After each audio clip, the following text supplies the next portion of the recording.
Hello everyone, welcome to texture math. आज के session में हम पाइथन का एक और फंक्शन कवर करेंगे जो है ईआरएफ। ईआरएफ फंक्शन क्या करता है? इसमें जो भी वैल्यू हम एज ए आर्ग्यूमेंट प्रोवाइड करते हैं उस इनपुट वैल्यू के लिए एरर फंक्शन रेट कैलकुलेट करता है। ठीक है, तो जब भी आपको एरर फंक्शन रेट कैलकुलेट करना है तो उस केस में आप ईआरएफ फंक्शन का यूज़ करोगे। यहाँ पे मैंने कुछ सिनेरियोज नोट डाउन किए हुए डिफरेंट डिफरेंट वैल्यूज़ के लिए, उनका जस्ट हम आउटपुट देखेंगे कि कैसे उनको हम यूज़ कर रहे हैं और क्या आउटपुट आ रहा है। ठीक है, तो सबसे पहले तो हमें क्या करना पड़ेगा, मैथ मॉड्यूल को इंपोर्ट करना पड़ेगा, क्योंकि मैथ मॉड्यूल के थ्रू ही हम इस फंक्शन को यूज़ कर सकते हैं। तो लाइन नंबर 6 पे मैंने इंपोर्ट किया मैथ मॉड्यूल को। ये सिनेरियो 1 है। अब सिनेरियो 1 में हम क्या कर रहे हैं, सिंटैक्स बहुत ही सिंपल है, आपको लिखना है math dot E R F और इनपुट वैल्यू पास कर दें। तो इनपुट वैल्यू आ गई 0। इसके लिए एरर फंक्शन कैलकुलेट करेगा। तो इसके लिए ये क्या करेगा, एरर फंक्शन कैलकुलेट करेगा 0 के लिए, और जो भी आउटपुट आएगा उसको प्रिंट कर देगा रिजल्ट वेरिएबल को। ठीक है, तो इसको रन करके देख लेते हैं एक बार। तो यहाँ पे मैं लिखता हूँ पाइथन टर्मिनल पे, और उसके बाद में स्पेस देंगे।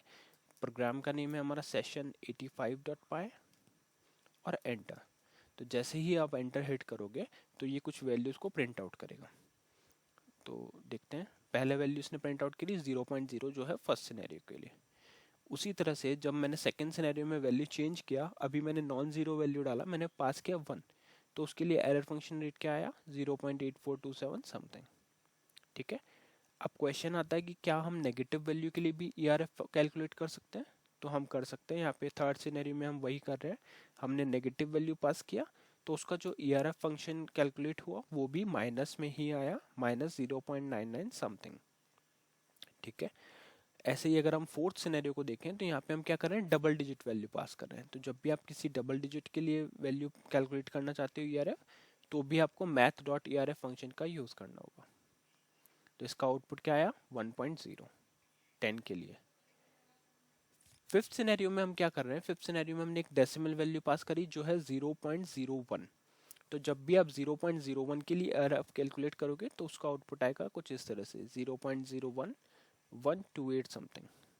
ठीक है, वैसे ही हमारे पास सिक्स सिनेरियो है। सिक्स सिनेरियो में भी हम डेसिमल वैल्यू पास कर रहे हैं जो है 2.5।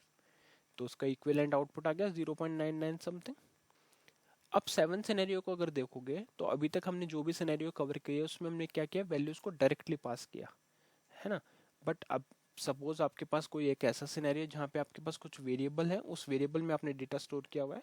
अब आप चाहते हो कि उन वेरिएबल्स को पास करो, तो उस केस में आप क्या करोगे, इस तरह से वैल्यू पहले वेरिएबल में स्टोर कर दोगे जो मैंने किया 0.5, और उस वेरिएबल को डायरेक्टली हम पास कर रहे हैं इस फंक्शन के अंदर। तो यहाँ पे जैसे ये वैल्यू पास होगी तो उसका जो भी आउटपुट आएगा उसको कैलकुलेट करके स्टोर कर देगा रिजल्ट वेरिएबल में, और फिर रिजल्ट वेरिएबल को हम प्रिंट कर रहे हैं तो आउटपुट आ रहा है 0.520499 ठीक है, तो इस तरह से ईआरएफ फंक्शन हम यूज़ करते हैं। बहुत ही सिंपल है, जस्ट आपको इंपोर्ट करना है मॉड्यूल को, उसके बाद में ईआरएफ फंक्शन उससे यूज़ करना है। वो उसके लिए जो भी इनपुट वैल्यू के लिए कैलकुलेट करेगा, जो भी इनपुट वैल्यू हम पास कर रहे हैं उसका एरर फंक्शन ये कैलकुलेट करके रिटर्न कर देगा। क्लियर?